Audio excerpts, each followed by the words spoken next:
the following is the talk given at the Knock National Novena on Sunday the 14th of August 2011.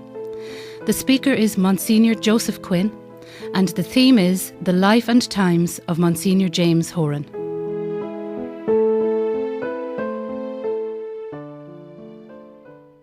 We're very happy to dedicate this year's 35th Solemn National Novena at Knock to the memory of Monsignor James Horan in the centenary year of his birth in 1911.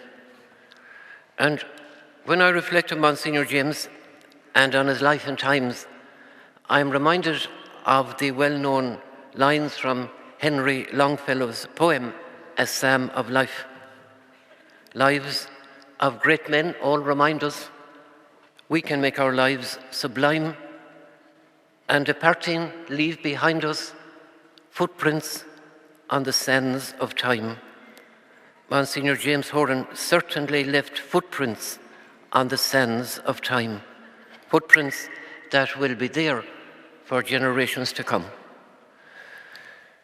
He was born in Partry between Castlebar and Ballinrobe in this county of Mayo on the 5th of May 1911. He was a priest in our own Archdiocese of Tuam for 50 years, and he ministered here in Knock for 23 years before his unexpected death in Lourdes on the 1st of August 1986, 25 years ago. And he's still remembered with admiration and with affection by many.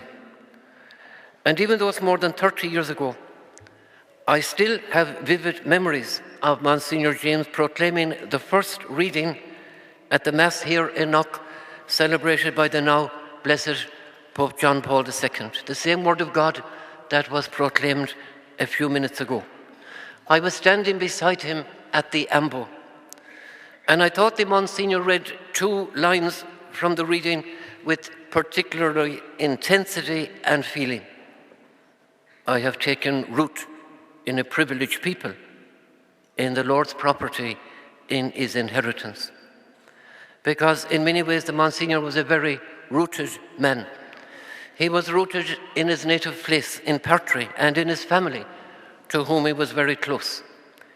He was rooted in the church that he loved, in his priesthood for half a century, in his ministry, in the places he was sent to in this Archdiocese of Tuam. Rooted in the people he generously served and in the projects he became involved with. And he was particularly rooted in this parish of Knock and Shanvahara, in Our Lady Shrine here, and ultimately in the airport. And he was rooted in God, of course, and in his faith, and in Our Blessed Lady. And they were deep roots that could withstand and survive wind and rain and storms of any intensity, as we now know. Monsignor James, as the second reading in our Mass tonight reminded us, was deeply conscious of his spiritual life.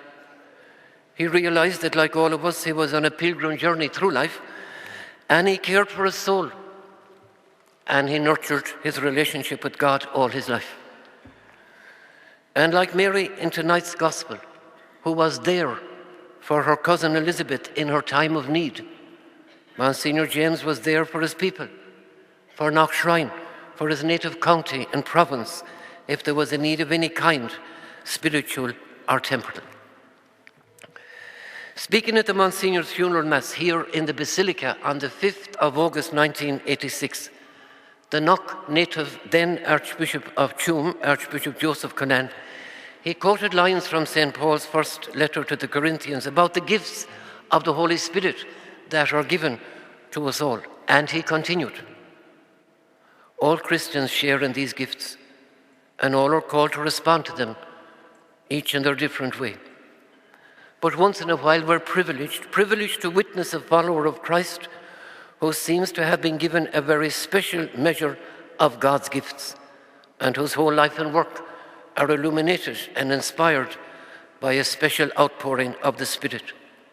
I have no hesitation in saying that Monsignor James Horan, Christian and priest, was one such person.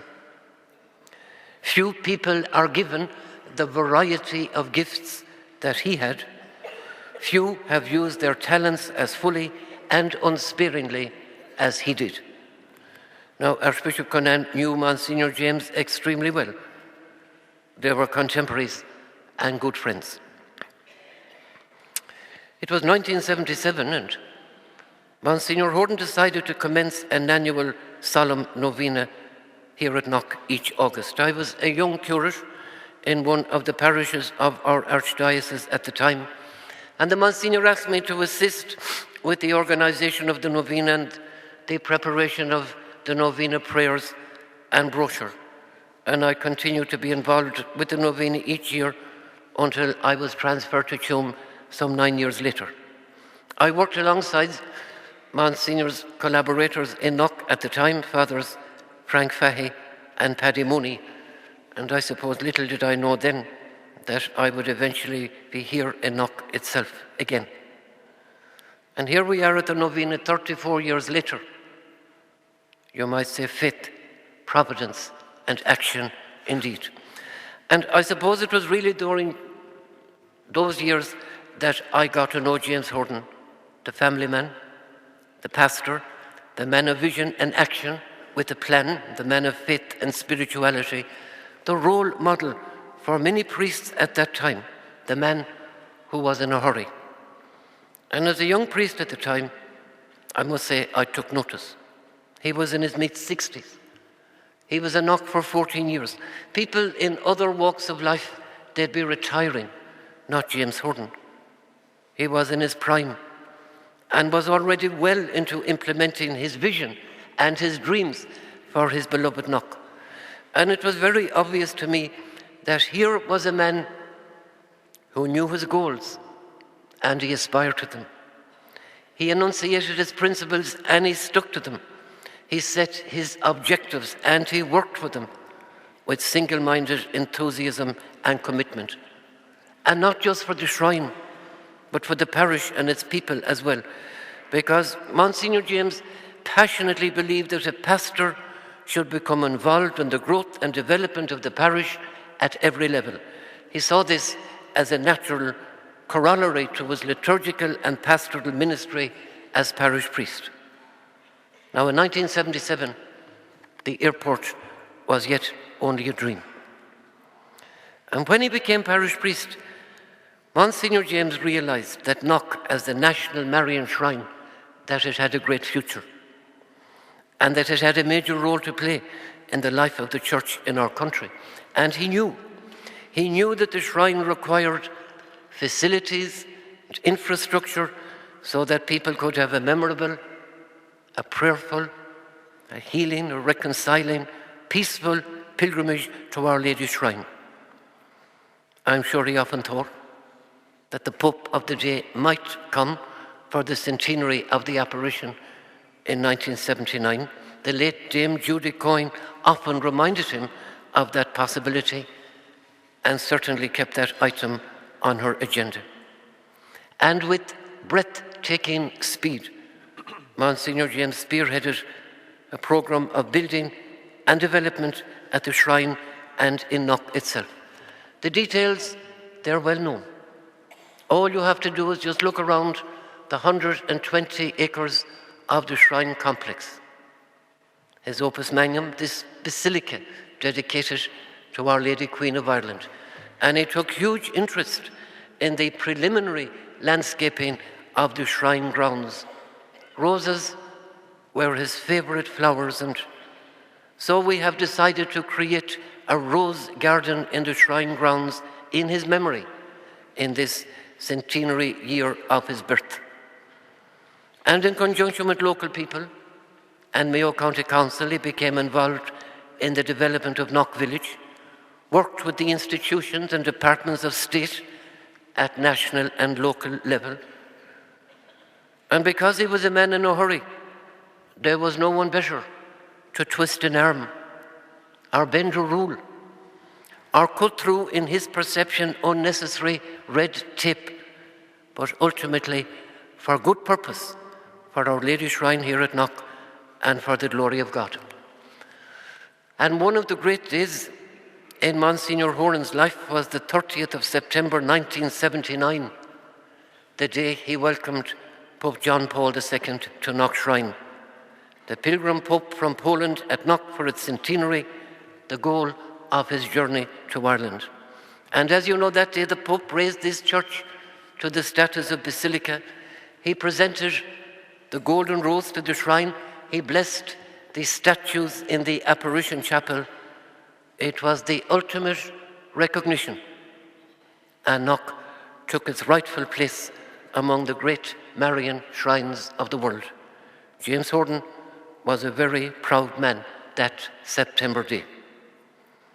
And he would be the first to acknowledge that he couldn't have achieved all he did without the support, financial and otherwise, he received from those he called the friends of Knock. Now, the story of the airport is the stuff of legend, really. That unimaginable achievement, well documented in books, songs, the most recent musical, On a Wing and On a Prayer. Who could forget that interview with RTE's Jim Fahey down at Bornacuiga? Monsignor, what's going on here? We're building an airport. Do you have planning permission? Well, we hope it'll come next week. And Jim, don't tell the government. They don't know anything about it, and don't tell them. And we have no money. That's fact, it's documented, the stuff of legend indeed. Just like to read a short letter for you. I cut it out from the Irish Times recently, and I kept it because I think it says it all about the airport. I'm delighted Knock Airport is making plans for the year 2020. Things didn't always look so rosy for the white elephant on a foggy, boggy hillside in Mayo. I was one of the Dublin-based journalists who railed against the building of the airport. But unlike most of the others, however, I went to Knock to talk to Monsignor James Horan. He brought me to the top of Bornacuiga Hill to look down on the desolate plain where his airport would be built. Though we couldn't see the plain, fog. He invited me to lunch in the parochial house, and I wasn't the only guest. A dozen or so sat down to eat. The Monsignor kept a very good table. There were 3 roasts, beef, lamb, pork. You were expected to partake of each, and wine flowed generously. Before I left for Dublin, I had a moment alone with Monsignor Horan. You know, of course, your plan is completely daft, I said. His reply, I do. But how else was I going to get 10 million from central government for spending in Mayo?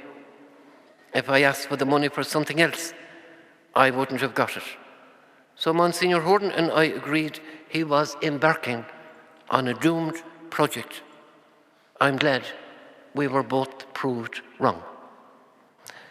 Now, I think if you want an example of faith, of providence, of action, and rugged determination and tenacity, you have it in Ireland West Airport, Knock. And for a man who was a pioneer all his life, Monsignor James's hospitality, le bia agus juk, was simply legendary. I hope we still maintain his spirit of hospitality at the shrine. It was all a tremendous achievement in a few years, but as he said himself, he was in a hurry, and so he was. It's no wonder it all took a toll on his health. And Monsignor James realised that a lot of what he did was what we would nowadays call the first fixing. His successor, the late Monsignor Dominic Reilly, over the next 16 years built on the foundations laid by his predecessor, and as you know, provided many more much needed facilities and special buildings in the shrine complex. In the context of the theme of our novena, I believe it was Monsignor Horan's faith, his spirituality, his trust in divine providence and in Our Lady's intercession that somehow inspired and sustained him throughout his life. The daily celebration of Mass and the praying of the Divine Office he would never miss, no matter what his schedule was. And I often wonder, Did he get many of his ideas and inspiration for his many projects during his visits to the Blessed Sacrament in one of the chapels at Knock? I have clear memories of seeing him after a busy day walking around the ambulatory of the Basilica in the evening praying the Rosary. This man cared for his soul. This man had a big, a generous and an open heart. He prayed well and he prayed often all his life. And he believed, as I do, that more things are wrought by prayer than this world dreams of. He dreamed, he prayed, he acted. God, in his providence, did the rest. And Our Lady of Knock smiled in approval. And Monsignor James enjoyed company and good conversation. He had a great sense of humour, an infectious laugh. He could be feisty at times, too. And I will remember again the banter, the wit around the table at supper in the priest's dining room in St. Mary's Hostel. The table could seat more than 20. Presiding at the top, the Monsignor, often provoked by his colleagues out of mischief, could easily hold his own. And for relaxation, when he did relax, he enjoyed playing a tune on his accordion, watching sport on the TV. He loved a good sing-song. And he was very competitive when he played golf with his clerical friends. He didn't like to lose at golf. In fact, he didn't like to lose at anything that he got involved in or undertook. And few might realize how meticulously he prepared for media interviews, or if he was writing something for a newspaper or a magazine. There was a very serious side to James Horan too. He knew there was a time for everything. And he was blessed throughout his years here in Knock that he had the support of a tremendously loyal staff at Knock, a few very close friends and confidants, the handmaids and stewards of the Knock Shrine Society. He didn't always go it alone. He knew when to seek advice. He knew when to accept help, and he did. And he still remembered in all the places in our archdiocese he served in as a priest. The people remember with gratitude the projects he initiated, life-giving, job-creating projects. The Hall in Turin, forestry in Clonfet, turf cutting in Clonfocna, group water scheme in Cuica, improving the livestock throughout the parish. And the people of Knock, they remember him for all these achievements, and they celebrated these, but they remember him too as their pastor. He served them well and was part of their lives for 23 years. He loved celebrating station masses in the homes of the parish. He had huge interest in Knock National School. He was kind to people who had fallen on hard times, supportive to the elderly and the vulnerable. He often quietly sent members of the shrine staff to do repairs on the homes of those who lived alone and felt isolated. Presided at baptisms, funerals, weddings. Maybe like what the prophet Ezekiel said, looking for the lost one, bringing back the stray, bandaging the wounded, making the weak strong, and watching over those who were well and healthy. James Horan was a good shepherd. And in the words of one of the songs from the recent musical, a man of the people. You'll know in the summer of 1986, he marked his 75th birthday, celebrated the golden jubilee of his ordination with family, parishioners and friends. He had been in hospital earlier that year, and those who were close to him felt that the Monsignor knew he wasn't well. And still, he organized a pilgrimage to Lourdes, and he arranged for family, shrine staff members, some close friends to accompany him. And just before he boarded the plane at the airport, he signed some very important contracts pertaining to the airport. It was as if he somehow knew he wouldn't be back again, as he left on pilgrimage from Mary's Hill at Knock to Mary's Shrine at Lourdes among the hills. And as we know, divine providence intervened, as Dame Judy Coyne wrote so poignantly in her memoirs. Monsignor Horan flew from his airport again, this time to Lourdes, but as everybody knows, he didn't see his homeward journey.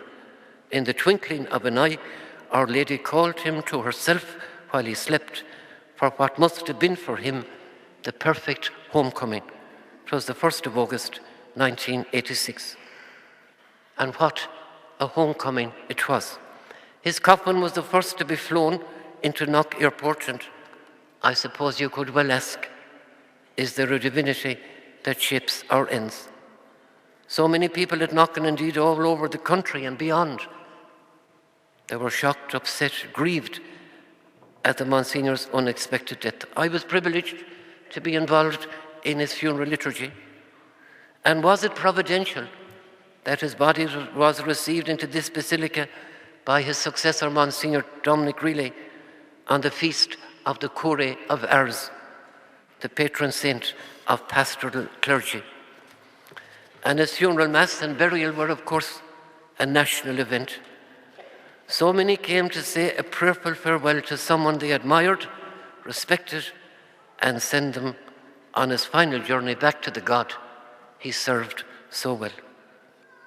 As you know, he now reposes in peace here beside the Basilica in a location chosen by himself.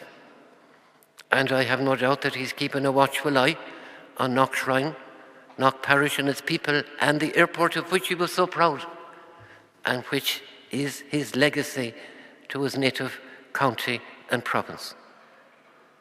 Monsignor James Horan had faith. Providence guided him. The action followed.